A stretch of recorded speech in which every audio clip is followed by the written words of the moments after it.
بسم اللہ الرحمن الرحیم نحمدہ ونصلی علی رسولہ الکریم اما بعد۔ نبی کریم صلی اللہ علیہ وسلم نے مختلف احادیث میں بہترین لوگوں کے بارے میں کچھ نشانیاں بیان کی ہیں۔ تو کچھ نشانیاں تو خود نبی کریم صلی اللہ علیہ وسلم نے اپنی احادیث میں فرما دی، اور کچھ صحابہ کرام نے کبھی سوال کیا کہ بہترین لوگ کون ہیں، تو اس کے جواب میں نبی صلی اللہ علیہ وسلم نے بتایا کہ یہ لوگ ہیں، یہ علامات جن میں ہوں گی وہ بہترین ہوں گے۔ تو ان میں سے 11 احادیث انشاءاللہ ہم آج ان کا ذکر کریں گے، اور پھر اپنے آپ کو تلاش کریں گے کہ ان بہترین لوگوں میں میرا شمار ہوتا ہے یا نہیں۔ اگر ہوتا ہے تو اللہم زد فزد، اور اگر کوئی کمی کوتاہی ہے تو پھر ہم بھی کوشش کریں کہ ان لوگوں میں ہمارا بھی شمار ہو جائے۔ تو بخاری شریف کی حدیث ہے، نبی کریم صلی اللہ علیہ وسلم نے فرمایا خیرکم من تعلم القرآن وعلمہ۔ مشہور حدیث ہے، حدیث کا مطلب یہ ہے کہ تم میں سے بہتر وہ ہے جس نے قرآن سیکھا اور سکھایا۔ تو عام طور پر ہم سمجھتے ہیں کہ یہ جو مدارس میں لوگ پڑھاتے ہیں شاید یہی اس حدیث کی فضیلت حاصل کر سکتے ہیں، لیکن کچھ درجات ہیں۔ ایک وہ درجہ ہے کہ لوگ اپنے آپ کو اس کام کے لیے وقف کر دیں، اس سے بہترین درجہ تو نہیں ہو سکتا کہ وہ قرآن سیکھیں اور دوسروں کو بھی سکھائیں۔ لیکن اس سے کم درجہ بھی ہے جو عام آدمی بھی حاصل کر سکتا ہے۔ تو قرآن سیکھنا تو سب کے لیے ضروری ہے، اور تجوید کے ساتھ سیکھنا تو سب کے لیے ضروری ہے، کیونکہ نماز میں قرآن کو صحیح طریقے سے پڑھنا ہم سب پر واجب ہے۔ اگر ایک حرف کی بھی غلطی ہو جائے تو مطلب کچھ سے کچھ ہو سکتا ہے۔ مثلا اگر قلب کا لفظ قلب کے طور پہ پڑھ لیا جائے، یعنی قاف نہ پڑھا جائے اور کاف پڑھا جائے، تو دل کے بجائے ہم کتا کہہ رہے ہوں گے، اور مطلب کچھ سے کچھ ہو جائے گا، اور بجائے اس کے کہ ہم ثواب حاصل کرتے، اللہ کو راضی کرتے، ہم اللہ کو ناراض کرنے کا باعث ہو جائیں گے۔ تو اس لیے ہم سب کے لیے یہ تو ضروری ہے کہ تجوید کے ساتھ قرآن سیکھیں۔ تو ایک طرح سے یہ فضیلت حاصل ہو جائے گی، اور دوسرا یہ کہ جب سیکھ لیں گے تو دوسروں کو سکھانے کے بھی قابل ہو جائیں گے۔ المیہ یہ ہے کہ آج اکثریت کو قرآن شریف صحیح طریقے سے پڑھنا بھی نہیں آتا، تو وہ دوسروں کو کیسے سکھائیں گے؟ اور دوسروں میں سب سے پہلے کون شامل ہوتا ہے؟ اپنے گھر والے شامل ہوتے ہیں، جو اپنے سب سے قریب کے لوگ ہیں وہ شامل ہوتے ہیں۔ تو انسان کیا اپنے بچوں کو قرآن شریف نہیں پڑھا سکتا، نہیں سکھا سکتا، اور اپنے اہل خانہ کو قرآن شریف پڑھا سکھا نہیں سکتا؟ بالکل۔ تو یہ فضیلت حاصل کرنا عام آدمی کے لیے بھی آسان ہے، مشکل نہیں ہے۔ اور اس میں ایک حصہ قرآن کو پڑھنے کا ہے، اور ایک حصہ ہے قرآن کو سمجھنے کا، اور یہ دونوں ہی ضروری ہیں۔ تو ہمارے لیے خود بھی اس کو پڑھنا بھی آنا چاہیے، اور ہمیں قرآن کو سمجھنا بھی چاہیے۔ اور اسی طرح تعلم میں یہ بھی آ جائے گا، وعلمہ میں یہ بھی آ جائے گا کہ ہم سکھائیں بھی، دوسروں کو سکھائیں بھی۔ تو پڑھنا بھی سکھائیں، اور اس کی جو تعلیمات ہیں وہ بھی سکھائیں۔ تو اس میں جیسے پہلے عرض کیا، گھر میں جو قریب ترین لوگ ہیں ان کو قرآن کی تعلیم دی جائے۔ تو اس طرح ایک درجے میں ہم سب یہ فضیلت حاصل کر سکتے ہیں، اور یہ کوئی چھوٹی فضیلت نہیں، بلکہ بہت ہی بڑی فضیلت ہے۔ بخاری شریف کی دوسری حدیث ہے، خیارکم احسنکم اخلاقا۔ تم میں بہت بہتر وہ ہیں جن کے اخلاق تم میں سب سے بہتر ہیں۔ اب مسئلہ یہ ہے کہ اخلاق ہمیں دوسروں کے ہی نظر آتے ہیں، اپنے تو نظر نہیں آتے۔ ساری خامیاں دوسروں میں نظر آتی ہیں، اپنے میں نظر نہیں آتی۔ دوسروں میں خامیاں نظر آنے کا ہمیں کوئی فائدہ نہیں ہے، کیونکہ ان کو ہم ٹھیک کرنے کی کوشش تو بہت عرصے سے کر رہے ہیں، لیکن وہ نہیں ہوتی ٹھیک۔ ہاں، اپنے اوپر اللہ تعالیٰ نے ہمیں کنٹرول دیا ہے، اپنے اخلاق، اپنی خامیاں ہمیں نظر نہیں آتی، اور جہاں ہمیں دوسروں کی خامیاں نظر آتی ہیں، اسی طرح دوسروں کو ہماری خامیاں نظر آتی ہیں جو ہم سے چھپی ہوئی ہیں۔ تو اللہ تعالیٰ اس بندے پر احسان کر دیتے ہیں، فضل فرما دیتے ہیں، جس کو اپنی خامیاں نظر آنی شروع ہو جائیں۔ اور جب اپنی خامیاں کیسے نظر آئیں گی؟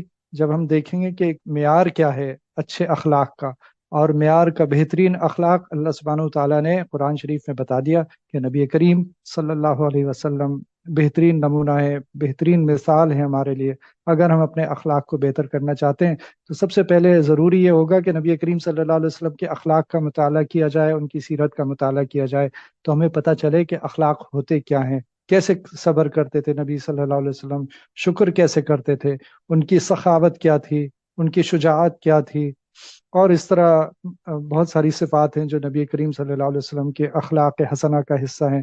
جب ہم ان صفات کو پڑھیں گے، ان کا مطالعہ کریں گے، ان کو سمجھیں گے، پھر اپنی کمی، اپنی کوتاہیاں اور اپنے برے اخلاق ہمارے سامنے نظر آنا شروع ہو جائیں گے۔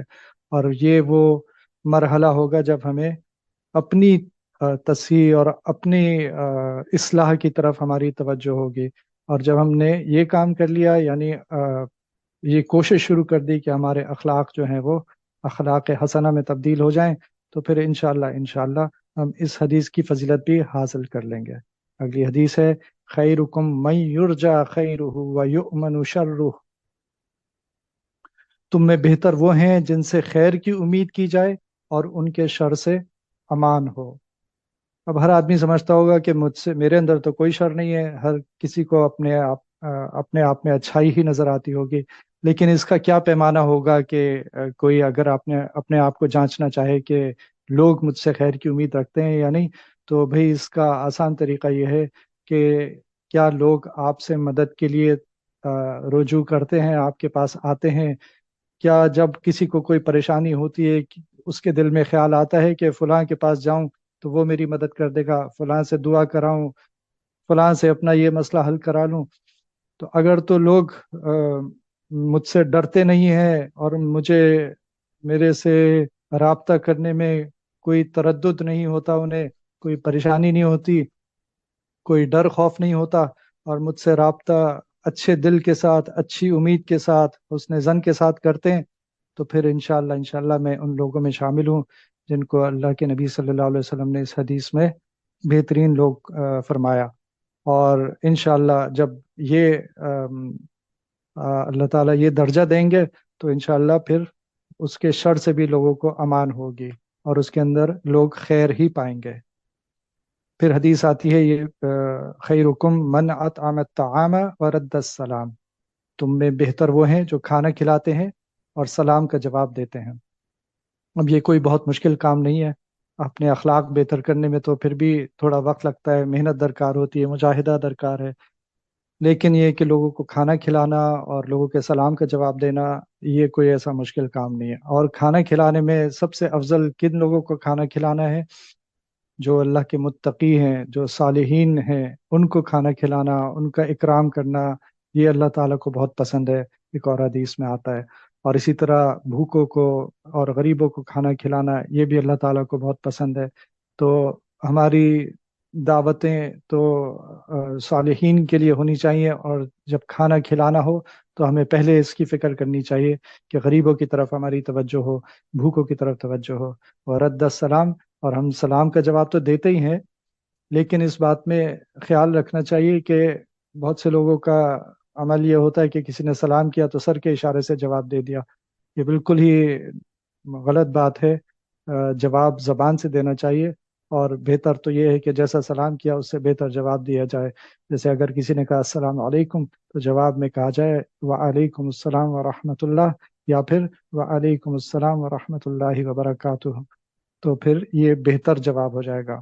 اگلی حدیث میں نبی کریم صلی اللہ علیہ وسلم فرما رہے ہیں خیارکم الینکم مناکب فی الصلاۃ، یہ بھی بہت آسان کام ہے، اور اس کا تعلق زیادہ مردوں سے ہے کیونکہ وہ مسجد میں نماز پڑھتے ہیں۔ حدیث کا مطلب ہے کہ تم میں بہتر وہ ہیں جو نماز میں کندھے نرم رکھیں، یعنی جو نماز کے دوران صف میں داخل ہو اس کو جگہ دیں۔ اکثر صفیں بنانے کے دوران ایسا ہوتا ہے کہ کوئی نمازی اگلی صف میں آنا چاہ رہا ہوتا ہے، تو اگر اگلی صف والے جو ہیں اس کے لیے اپنے کندھے نرم رکھیں، یعنی اس کو چاہے خود تھوڑی سی تنگی اختیار کر لیں لیکن اس کے لیے جگہ بنا دیں، تو پھر ان کے لیے کتنی فضیلت نبی کریم صلی اللہ علیہ وسلم نے فرمائی کہ یہ بہترین لوگ ہیں۔ اب اس کا فائدہ یہ ہوتا ہے کہ یہ صرف نماز کا ایک مسجد کے اندر ایک عمل نہیں ہوتا، بلکہ نفسیاتی طور پر انسان کے اندر، انسان کے دل میں یہ جذبہ پیدا ہوتا ہے کہ میں چاہے مسجد میں ہوں چاہے مسجد سے باہر ہوں، اگر میں خود تھوڑی سی تنگی برداشت کر لوں لیکن دوسرے کسی اور کے لیے آسانی کا سبب بن جاؤں، تو یہ اس کی نفسیات میں شامل ہوتا ہے، اور انشاءاللہ پھر وہ دوسروں کے لیے آسانیاں پیدا کرنے والوں میں بھی شامل ہو جائے گا۔ صحابہ کرام نے نبی کریم صلی اللہ علیہ وسلم سے پوچھا، یا رسول اللہ، ای الناس خیر؟ تو نبی کریم صلی اللہ علیہ وسلم نے فرمایا، من طال عمرہ وحسن عملہ، تم میں بہتر وہ ہے، یعنی نبی صلی اللہ علیہ وسلم نے جواب میں فرمایا، تم میں بہتر وہ ہے جس کی عمر لمبی ہو اور اس کا عمل نیک ہو۔ اللہ تعالیٰ ہم سب کی عمر لمبی فرمائے اور ہمیں نیک اعمال کرنے کی توفیق عطا فرمائے۔ پھر حدیث میں آتا ہے، خیر الناس انفعہم للناس، یعنی بہترین لوگ وہ ہیں جو دوسروں کو سب سے زیادہ فائدہ دینے والے ہوں، دوسروں کو سب سے زیادہ نفع دینے والے ہوں۔ اب اپنا جائزہ ہم لے سکتے ہیں کہ ہماری صبح سے شام کس طرح گزرتی ہے۔ کیا ایسا ہوتا ہے کہ ہم ارادتاً لوگوں کو نفع پہنچانے کی کوشش کریں؟ غیر ارادی طور پر تو نفع پہنچ ہی جاتا ہے کہ بھئی ہم ایک کمپنی میں کام کر رہے ہیں اور وہ کمپنی جو ہے وہ ایسے ایسے پروڈکٹس بناتی ہے کہ جس سے لوگوں کو فائدہ پہنچتا ہو۔ لیکن یہ کہ میں اگر یہ حدیث میرے مد نظر، میرے پیش نظر ہر وقت ہوگی، تو میں ایسے مواقع تلاش کروں گا کہ میں لوگوں کو فائدہ پہنچا سکوں۔ یہ گھر کے اندر ہو تو سب سے اچھی بات ہے، اور گھر کے بعد ہو تو اور بھی بہت ہی اچھی بات ہے۔ اور یہ مواقع چھوٹے چھوٹے ہوتے ہیں کہ آپ نے کسی بڑے کو بیٹھنے کی جگہ دے دی، کسی بڑے کو تکیہ دے دیا، مسجد میں کسی کے لیے جگہ سہولت پیدا کر دی، اور کسی کو پانی پلا دیا۔ یہ چھوٹے چھوٹے مواقع اللہ سبحانہ و تعالیٰ ہمیں دیتے رہتے ہیں۔ جب ہم یہ حدیث سن لیں اور پھر اللہ سے دعا مانگیں، یا اللہ مجھے بھی خیر الناس بنا دیں، میں بھی لوگوں کو بہت نفع پہنچانے والا ہو جاؤں، تو پھر اللہ تعالیٰ ہمارے لیے اور زیادہ مواقع کھولنا شروع کر دیں گے۔ ایک حدیث میں فرمایا، ان خیارکم احسنکم قضاء، تم میں بہتر وہ ہیں جو تم میں ادائیگی میں سب سے بہتر ہیں۔ آج ہمارا طرز عمل یہ بن گیا ہے کہ ادائیگی کے معاملے میں، چاہے وہ بل پے کرنے ہو کسی کے، یا کسی کی رقم ادا کرنی ہو، تو ہم بہت ہی لاپرواہی کا مظاہرہ کرتے ہیں، اور اس بات کا لحاظ نہیں کرتے کہ ہو سکتا ہے کسی کو ضرورت ہو۔ تو اللہ کے نبی صلی اللہ علیہ وسلم ایسے لوگوں کی تعریف فرما رہے ہیں جو اپنی ادائیگیوں میں اس بات کا خیال رکھتے ہیں کہ وقت پر ادائیگی کر دی جائے۔ خیرکم خیرکم لأہلہ، بہت سے لوگوں کے لیے یہ بڑا مشکل کام ہے کہ وہ اپنے گھر والوں کے ساتھ بہتر ہوں۔ تو نبی کریم صلی اللہ علیہ وسلم فرما رہے ہیں کہ تم میں بہتر وہ ہیں جو اپنے گھر والوں کے لیے اچھے ہیں۔ تو یہ کیسے، اس کا جواب کیسے ملے گا کہ کوئی انسان اپنے گھر والوں کے ساتھ اچھا ہے یا نہیں؟ تو اگر وہ خود یہ جواب دے گا تو غالباً وہ یہی کہے گا کہ ہاں میں تو بہت اچھا ہوں، میں تو یہ کرتا ہوں، میں تو صبح سے شام تک گھر والوں کے لیے محنت کرتا ہوں۔ لیکن اصل گواہی کون دے گا؟ وہ گھر والے دیں گے، اور وہ حشر والے دن جو ہوگی سب سے سچی گواہی ہوگی۔ اور ویسے اگر کوئی اپنے گھر والوں سے پوچھے تو اور بھی اچھا ہوگا کہ وہ اسے صحیح جواب مل جائے۔ ایسا نہ ہو کہ ڈر کے مارے صحیح جواب دے دیں، یا ڈر کے مارے ایسا جواب دے دیں جو آپ کو پسند ہو، بلکہ ڈر کے بغیر، اور آپ کے گھر والے آپ کے ساتھ انسیت محسوس کرتے ہوں، آپ سے ڈرتے نہ ہوں، آپ سے محبت کرتے ہوں، پھر وہ آپ کے حق میں یہاں بھی گواہی دے دیں گے اور آخرت میں بھی گواہی دے دیں گے۔ ایک اور حدیث میں نبی کریم صلی اللہ علیہ وسلم نے فرمایا، خیر الاصحاب عند اللہ تعالی خیرہم لصاحبی، وخیر الجیران عند اللہ تعالی خیرہم لجاری، یعنی اللہ کے ہاں سب سے بہتر ساتھی وہ ہے جو اپنے ساتھی کے لیے بہترین ہے، اور اللہ کے ہاں سب سے بہتر ہمسایہ وہ ہے جو اپنے ہمسائے کے لیے بہترین ہے۔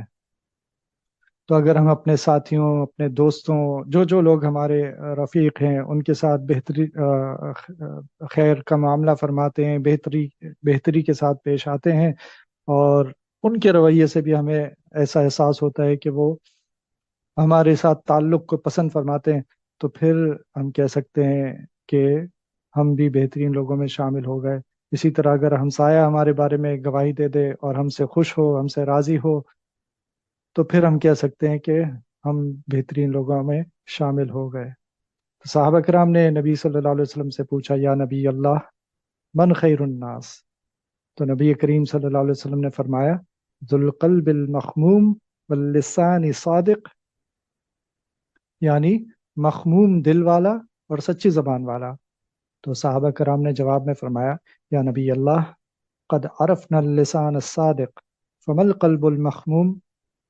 یعنی صحابہ کرام نے پوچھا کہ ہمیں سچی زبان والے کا تو پتہ ہے، لیکن مخموم دل والا یہ کون ہے؟ تو نبی کریم صلی اللہ علیہ وسلم نے فرمایا التقی النقی الذی لا اثم فیہ ولا بغی ولا حسد. یعنی مخموم دل کے معنی بتائے کہ وہ دل جو صاف ہے، گناہوں سے بچنے والا ہے، جس پر کوئی گناہ نہ ہو، جو باغی نہ ہو، اللہ کا نافرمان نہ ہو، نہ اس میں دھوکہ ہو اور نہ حسد ہو. یہ چار پانچ چیزیں جو بتائیں، اگر یہ چیزیں کسی دل میں نہ ہو تو وہ مخموم دل والا ہو جائے گا. یعنی جس کا دل صاف ہو، اس میں کینہ نہ ہو، بغض نہ ہو، کسی کے خلاف نفرت نہ ہو، کوئی بھی ایسے جذبات جو اللہ تعالیٰ کو ناپسند ہیں وہ جذبات دل میں نہ ہوں، پھر وہ گناہوں سے بچنے والا ہو، اور اس نے اپنے گناہوں کو صاف بھی کروا لیا ہو، معافی مانگ لی ہو اللہ تعالیٰ سے، اور اللہ تعالیٰ کا باغی نہ ہو، نافرمان نہ ہو، اور اس دل میں دھوکہ بھی نہ ہو، کسی کو دھوکہ دینا نہ چاہتا ہو، اور نہ کسی کے خلاف حسد کرتا ہو کہ اس کو اللہ نے یہ نعمت کیوں دے دی، مجھے کیوں نہیں دی، تو اس کا دل حسد سے بھی پاک ہو. تو ایسے دل والا شخص اور سچی زبان والا شخص اللہ تعالیٰ کے ہاں پسندیدہ لکھا جائے گا. یہ وہ 11 احادیث ہیں جن میں نبی کریم صلی اللہ علیہ وسلم نے بہترین لوگوں کی علامات بتائیں. ہم ان صفات کو، ان علامات کو اپنے پیش نظر رکھیں اور بار بار سنیں اور بار بار دیکھیں، تو اور اللہ سے دعا مانگیں کہ اللہ تعالی ہمیں بہترین لوگوں میں شامل فرما لیں، اور یہ تمام علامات جو نبی کریم صلی اللہ علیہ وسلم نے بتائیں ہمیں بھی حاصل کرنے کی توفیق عطا فرمائیں. ربنا تقبل منا انك انت السميع العليم وتب علينا انك انت التواب الرحيم. وصلى الله تعالى على خير خلقه محمد وعلى آله وأصحابه أجمعين. آمين برحمتك يا أرحم الراحمين. الحمد لله رب العالمين والعاقبة للمتقين والصلاة والسلام على رسوله الأنبياء والمرسلين. الہ العالمین اطاعت کی خوب توفیق عطا فرمائیے، گناہ اور برائی سے بچائیے، ہر قدم پر نبی کریم صلی اللہ علیہ وسلم کی کامل اتباع کی توفیق عطا فرمائیے. یا الہ العالمین، آپ ہمارے ہو جائیے اور ہمیں اپنا بنا لیجئے. یا اللہ ہمیں ایسا بنا دیجئے جیسا آپ ہمیں دیکھنا چاہتے ہیں. یا اللہ ہمیں ایسا بنا دیجئے جیسا آپ ہمیں دیکھنا چاہتے ہیں. یا اللہ آپ ہم سے راضی ہو جائیے اور ہمیں اپنے سے راضی کر لیجئے. یا اللہ آپ ہم سے راضی ہو جائیے اور ہمیں اپنے سے راضی کر لیجئے.